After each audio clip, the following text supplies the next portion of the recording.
Imagine this. In the early 1930s, films pushed boundaries so far that audiences gasped, critics raged, and entire cities attempted to close down theaters. Welcome to the scandalous world of pre-code Hollywood, a time when studios dared to show what others only whispered about. Tonight, we explore 10 moments so shocking that they forever altered the course of movie history. Starting with Babyface, 1933, Barbara Stanwyck's bath scene and ruthless ambition kick off our countdown. The film challenged every imaginable boundary and left audiences, censors, and even some filmmakers stunned. Stanwyck stars as Lily Powers, a woman born into poverty who, after years of mistreatment and dashed hopes, leaves her small-town life behind to seek opportunity in the big city. What follows is one of the most provocative journeys of the pre-code era, with Lily using her intelligence, charm, and sheer determination to climb the ranks of a major bank. The most notorious moment, which shocked 1930s viewers, shows Lily preparing for a bath. While minor by today's standards, it was daring at the time, as audiences rarely saw a leading lady bathing on screen, filmed in a way that left little to the imagination for that era. This wasn't merely about the act itself but the new type of woman Lily represented. Self-reliant, bold, and unafraid to stand up for herself. Beyond this single scene, the film teems with themes of empowerment and manipulation. Guided by a wise bartender quoting Nietzsche, Lily uses the men who attempted to control her as stepping stones, moving from job to job, office to office, with clear motives and unwavering focus. This unflinching depiction of ambition and moral ambiguity sent shockwaves through the public and press. Editorials decried it as corrupting, while some secretly admired its nerve. The film was more than scandalous. It was revolutionary. The uproar contributed to stricter oversight and is often cited as a key reason the Hays Code was enforced a year later. Yet, Babyface remains a bold reminder of what Hollywood could achieve when it challenged societal norms. Mae West also reshaped Hollywood with She Done Him Wrong, 1933. Adapted from her Broadway hit Diamond Lil, West stars as Lady Lou, a glamorous, sharp-tongued nightclub singer with endless admirers and no intention of following anyone's rules. The shock factor wasn't just the plot, it was West's attitude. Delivering lines with a knowing wink and seductive drawl, she made audiences laugh one moment and blush the next. Her famous line, "Why don't you come up sometime and see me?" became a catchphrase loaded with teasing suggestion, boldness, and defiance, unlike the demure women usually seen in Hollywood. Lady Lou didn't simply flirt. She outsmarted, manipulated, and triumphed over men, remaining in command of her fate and those around her. She faced danger, the law, and rivals with humor intact. For audiences accustomed to women being either virtuous angels or tragic victims, West's persona was revolutionary. Her boldness drew the ire of censors, religious leaders, and parent groups, with politicians debating outright bans. Yet the public adored her.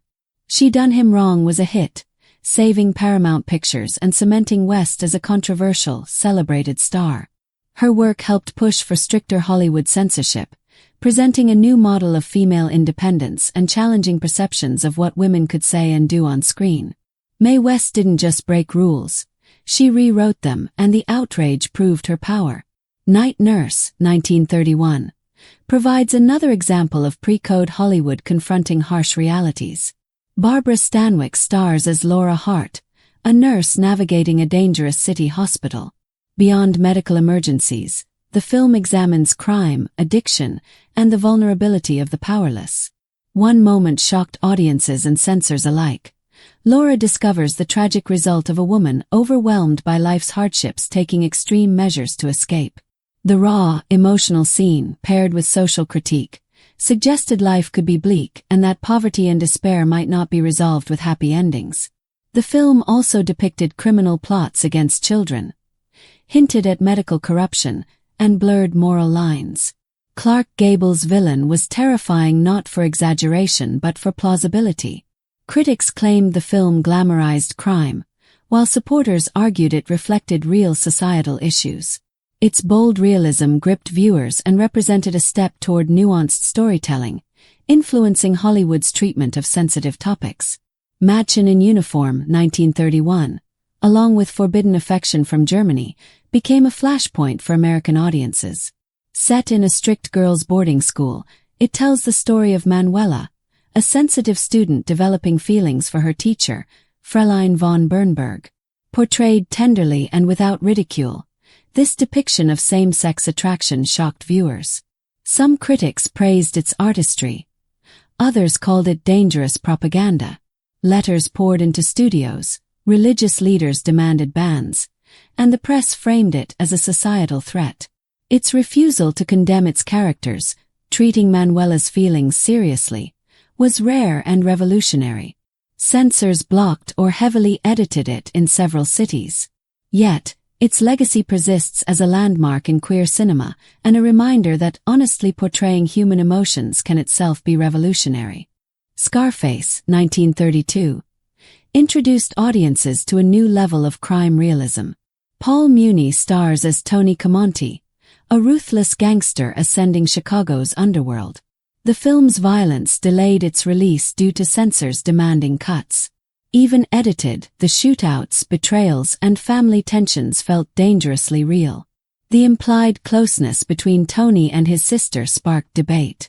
Critics accused it of glamorizing gangsters, while supporters argued it reflected societal crime. The controversy fueled ticket sales and established a template for future crime films, also contributing to the enforcement of the Hays Code, which would shape American movies for decades. Red-Headed Woman, 1932, featured Jean Harlow as Lil, a secretary with ambitions far beyond her station. Bold, resourceful, and unapologetic, she targets her married boss to climb socially, using charm and wit without regret. The shocking aspect: she wins, facing no downfall or forced repentance. Audiences were stunned by her unapologetic drive and manipulation of men. Critics and religious leaders condemned it, studios scrambled, yet the film became a sensation. Harlow's performance and the film's daring storytelling made it an instant classic, redefining female complexity on screen. The story of Temple Drake, 1933, based on William Faulkner's Sanctuary, follows Miriam Hopkins as Temple Drake, a young woman ensnared by dangerous men confronting unthinkable horrors. The film's frank depiction of women under the power of unscrupulous men unsettled audiences. Though implicit rather than explicit, the story prompted condemnation, bans, and editorials claiming moral corruption. Paramount defended the film, and some praised its bravery and artistry. Today, it remains a pre-code landmark, demonstrating cinema's power to challenge and provoke. 3 on a Match, 1932. Depicts intertwined lives of 3 friends growing into adulthood. And Dvorak's character, Vivian, faces addiction, neglecting her child, spiraling into despair.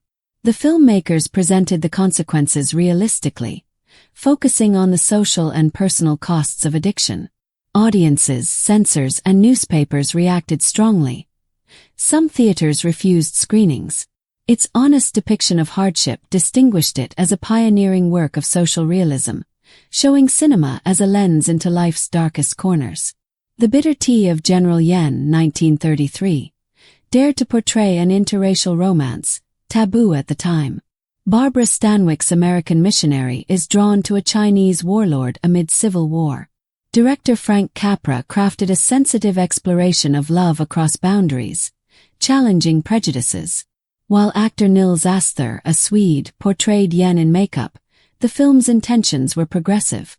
Reception was split, hailed as a masterpiece by some, condemned by others. Several cities censored or banned it, but its legacy endures as a milestone in depicting complex, boundary-crossing relationships. Finally, Ecstasy, 1933, starring Hedy Lamarr, tells of a young woman escaping a loveless marriage. Famous for a handful of unprecedented scenes, Lamarr's character experiences intimacy and pure joy on camera, breaking Hollywood conventions. Religious groups condemned the film. Censors banned or heavily edited it in many locations. Critics praised its artistry, and Lamarr became a legend for beauty, intelligence, and creative risk-taking. The film fueled stricter controls but remains a testament to suggestion, cinematic expression, and the tension between art and societal limits. There you have it. 10 moments that didn't just break the rules, they rewrote them. Pre-code Hollywood reminds us that films have always been more than entertainment. They challenge society, spark debate, and open eyes. Like, share, and subscribe for more untold silver screen stories. And tell us in the comments which moment shocked you most. Until next time, keep questioning, keep watching, and keep the conversation alive.